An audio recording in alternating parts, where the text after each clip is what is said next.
Within the greater umbrella of computer security, we have general models or process or even themes that help define and break down bigger problems into more manageable pieces. One of those fundamental concepts is referred to as the CIA Triad, not the black bag operatives who use covert agents and bribe sources to gather information, but confidentiality, integrity, and availability. Any security control, IT solution, or process that protects data disclosure, or essentially who has access to that data, who's authenticated and authorized, provides confidentiality of that data.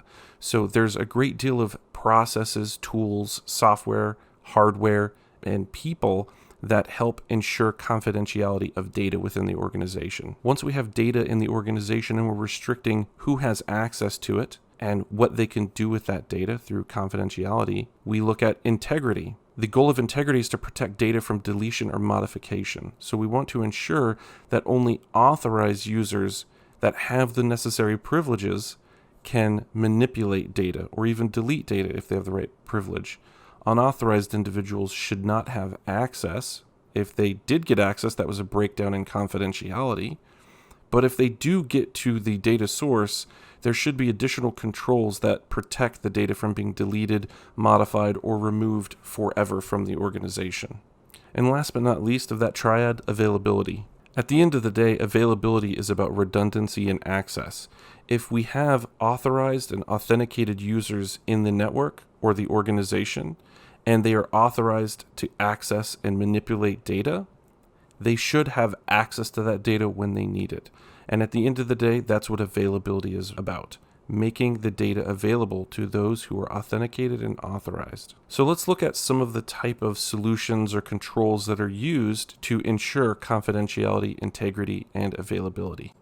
Within confidentiality, we can use encryption, which makes sense. We want to encrypt our communications so that the data is only observed, viewed, and received by those who it is intended. To ensure that it only gets to intended users and that the users who use this data are authorized and authenticated, we will use those mechanisms, authentication and authorization, to ensure that those users have the appropriate permissions and are viable, legitimate users that can access that data in the system in the first place. We can further restrict confidentiality through access control lists and data classification by knowing what our data is, where it's located, and who has control over it. Authentication and authorization become much easier and more granular in how that data is accessed and used.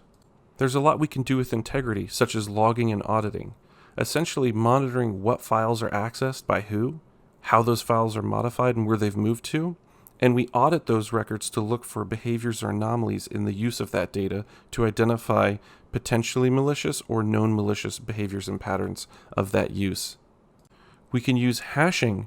This is essentially an encoding algorithm that is used to calculate the integrity of a file. Through hashing, we can ensure that the file has maintained its integrity while being downloaded or transferred, or as a system has been updated, the file was not damaged during any of those processes. Version control. Microsoft servers have a feature that allows you to do versioning control of files in a file share. Even if a user deletes a file, it keeps a copy and a version date timestamp of that file, allowing you to reverse that action, that deletion action, whether it was intentional or by accident. Last but not least, and probably the most important and one that's underutilized in a lot of organizations, is data backups and recovery solutions. It's one thing to be able to back up data, but recovering it effectively is a much harder process. So even if our logging and auditing have failed, hashing identified that a file was corrupted, or a versioning control system may not be in place or the feature is not available, having solid backups and being able to recover that data is absolutely paramount to the success of an organization. CIA plays a big role in how that works, and it helps us break down problems when we're understanding them and trying to work through them by breaking them down into these logical steps. And again, availability, redundant hardware, using disk arrays so that any one disk failure does not cause a full loss of data.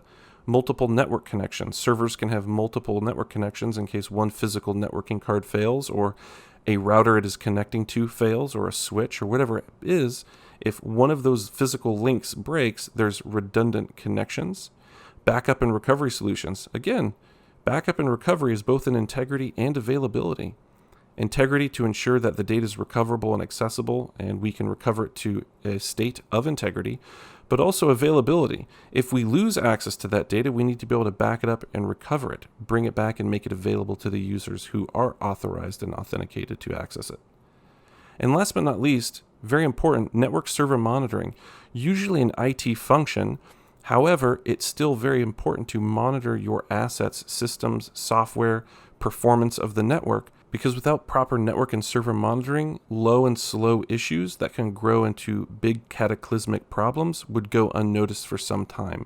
So it's important to monitor the devices and assets in the network to discover and identify when there could be something looming that would cause an adverse action or adverse effect or availability to assets and data in the network.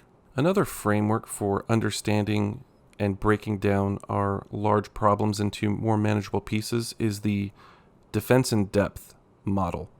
This model breaks down a network or organization down into its logical components, which are also associated to physical hardware, software, users, patches, protocols, and security solutions or countermeasures and controls.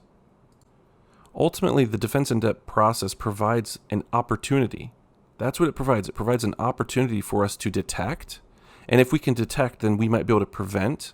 And if we can prevent, we are protecting.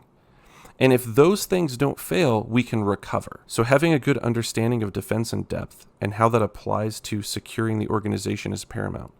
Ultimately, the goal here is that each layer of this strategy overlaps with the previous one. So for instance, if a security control at the network layer fails, the security controls at the host and perimeter levels or layers will be able to provide support or coverage for that lack of control. That provides us some downtime to repair that system or bring it back up online so that we can provide the full level of protection warranted in the organization. So defense in depth is something that you may hear a lot when you're doing your research or you start talking to InfoSec cyber people. It is something that is referenced and brought up a lot and talked about a lot because it was the general model that allowed us to break an organization down into its relevant domains, the network, the endpoint, the user, and how do we secure and control and provide redundancy in that control and process.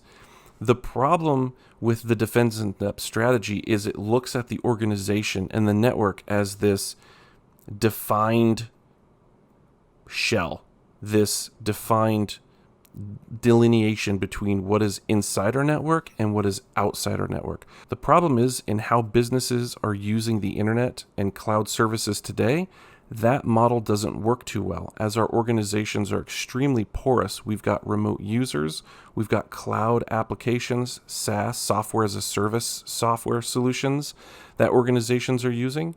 So we have this very porous network where we have internal servers talking out to our cloud servers. We have users at home connecting to internal network resources.